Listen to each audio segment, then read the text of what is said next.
Halo, perkenalkan nama saya Dimanus Rompaidus, NIM 20220111240028, kelas A semester 3, UTS Manajemen Pembelajaran.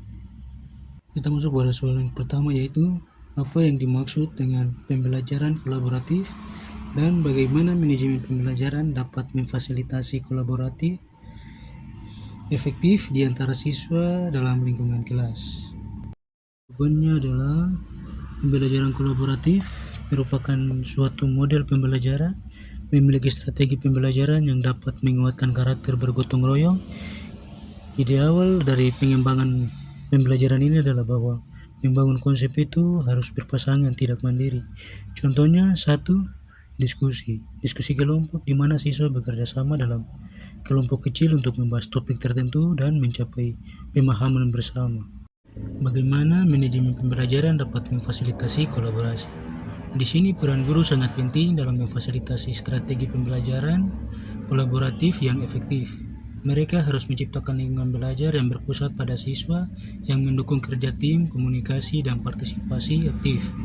Berikut ini adalah beberapa cara guru dapat memfasilitasi strategi pembelajaran kolaboratif yang efektif sebagai berikut. Mengklarifikasi harapan guru.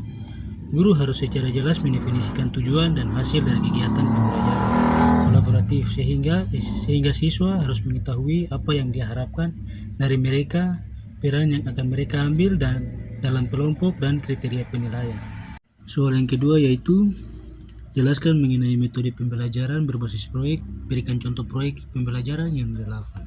Jawabannya adalah pembelajaran berbasis proyek atau Project Based Learning atau PBL adalah metode pembelajaran yang menggunakan proyek atau kegiatan sebagai media peserta didik melakukan eksplorasi, penilaian, interpretasi, sintesis, dan informasi untuk menghasilkan berbagai bentuk hasil belajar. Pembelajaran berbasis proyek merupakan strategi tertentu dalam pembelajaran yang mengubah atau mengembalikan wajah kelas tradisional. Maksudnya, melalui pembelajaran ini, pembelajaran di kelas yang umumnya menggunakan konvensional menjadi lebih inovatif. Dalam pembelajaran berbasis proyek, peserta didik melakukan investigasi atau penyelidikan melalui pertanyaan terbuka, menerapkan pengetahuan untuk menghasilkan produk. Selain itu, dalam pembelajaran ini disetting agar peserta didik lebih aktif dalam pembelajaran dengan bekerja sama dalam satu kelompok.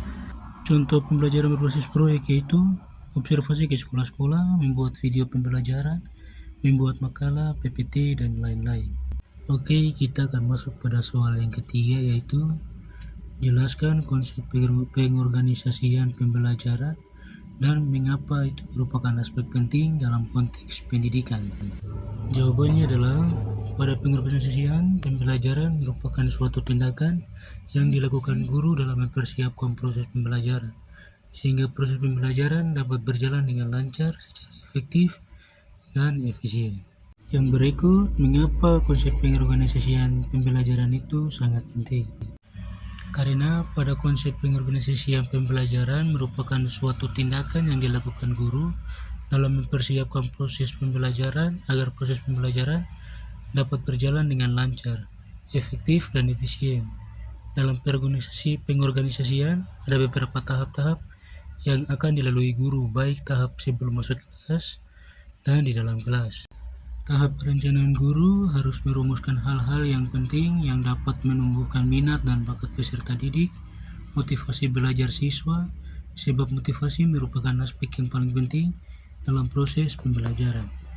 Kita masuk pada soal yang ketiga yaitu jelaskan secara rinci mengapa komunikasi guru merupakan komponen krusial dalam manajemen pembelajaran.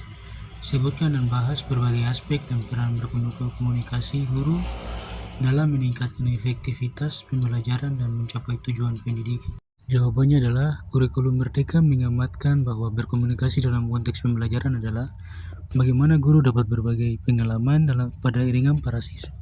Begitu pula sebaliknya, para siswa dapat berbicara secara terbuka kepada gurunya pada saat gurunya menyajikan pengalaman dan pengetahuan kepada siswa. Konteks tersebut dapat dikatakan komunikasi dalam proses tersebut tercipta atau membentuk makna yang dapat dikontribusikan menjadi pengetahuan baru oleh siswa. Sebutkan dan bahas berbagai aspek dan peran komunikasi guru. Yang pertama yaitu menjadi komunikator yang andal.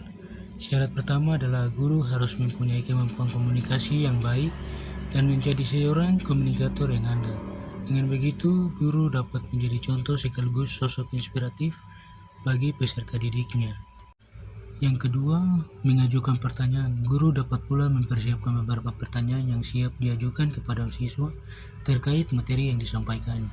Pertanyaan seperti ini akan mendorong siswa untuk lebih berani bicara, meski waktu siswa untuk berbicara singkat. Tapi hal ini akan sangat membantu mereka untuk membiasakan diri bicara di depan umum.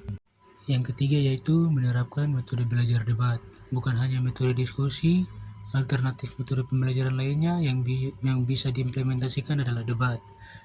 Debat atau adu argumentasi biasanya dilakukan antara dua kelompok atau lebih, bisa secara perorangan atau kelompok, untuk mengemukakan pendapat sikap yang diambil oleh kelompok tersebut. Yang terakhir adalah kesimpulan. Kesimpulan yang dapat saya ambil pembelajaran ini adalah bahwa membangun konsep itu harus berpasangan, tidak mandiri. Peran guru sangat penting dalam memfasilitasi strategi pembelajaran kolaboratif yang efektif. Kegiatan sebagai media peserta didik melakukan eksplorasi penilaian, interpretasi, sintesis, dan informasi untuk menghasilkan berbagai bentuk hasil belajar yang baik. Guru dalam mempersiapkan proses pembelajaran sehingga proses pembelajaran dapat berjalan dengan lancar, efektif, dan efisien.